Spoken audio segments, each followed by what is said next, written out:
Welcome back to the Startable Vlog, the place where everyone can be an entrepreneur. I'm Nicole Dickens, the founder of Zoetica, where we help people start, launch, and scale their ideas for greatest impact. The Startable community is about igniting the entrepreneurial spirit by creating opportunities for those at the early stages of entrepreneurship to discover, then launch their ideas into the world. And it will forever be free to join. We're continuing to debunk the myth that my only problem is money because it's actually an indication that something else is wrong. Because behind these assertions, we always find some iteration of what I refer to as the what, who, when problem. We've spent a great deal of time discussing what makes an idea great, what makes an idea worthy of starting up by ensuring it brings transformation to your intended audience, your customers, your clients, your user base, your community, however you are naming them. It generally has to solve a problem or meet a felt need. Now I want to turn attention to the who part of the who, what, when problem statement. And now the who of the problem has to do very much with you and your team.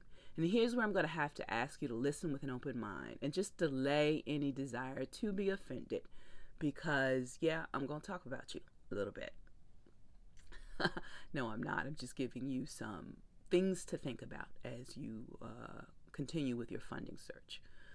When you are asking people to invest money in your idea, be they investors, angel or VC, banks or other kinds of loans, grants, friends and family, they all typically want some indication that you and your team are able to deliver on what's promised, at the very least.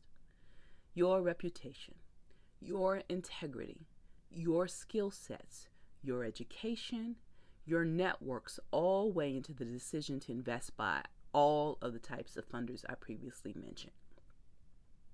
When you're just starting out, it may just be you or a co-founder or partner, but when you get some traction, you'll start building a team.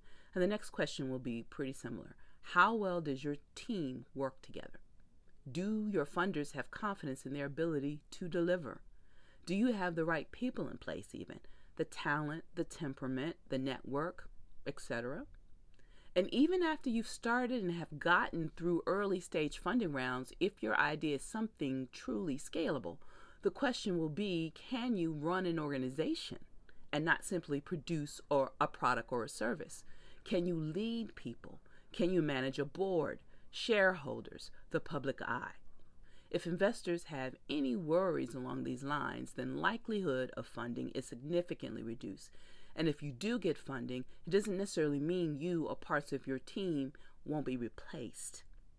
Often when selling your business to a larger one, which is a fine example of an exit strategy, by the way, you're being replaced as the larger company can do your job just as well as you. They don't need two CEOs there. Just setting the stage there for your potential future, by the way. Now, I want to take a minute to address some real pain points and what I just described, ones that really led me to get Startable started in the first place. Too often, one's education, which can come with their own networks, social economic background, that friends and family round where your initial seed money comes from there, don't lend itself to entrepreneurship, meaning there are no networks readily available to access the capital needed. You didn't go to a fancy school. And even if you did, the networks still don't work for you all the time, especially if you're a person of color, I have to be honest. And you don't come from money. This is what I'm getting at. This is not a reason to not explore or pursue starting up, because a new day is rising where this barrier is becoming more visible to people and seen as less legitimate. The tools and services we're developing here at Startable is to help you get a leg up on some of those factors preventing you from getting your idea off the ground. So stick around and start dreaming with us as we help you discover, then launch those ideas. If you've been telling yourself that your only problem is money, once again, I would encourage you to take some time to rethink your idea, to make sure it's big enough, then start thinking about what you and your team bring to the table that would give confidence to potential investors in your ability to deliver. It is almost never, my friends, about money. See you next time.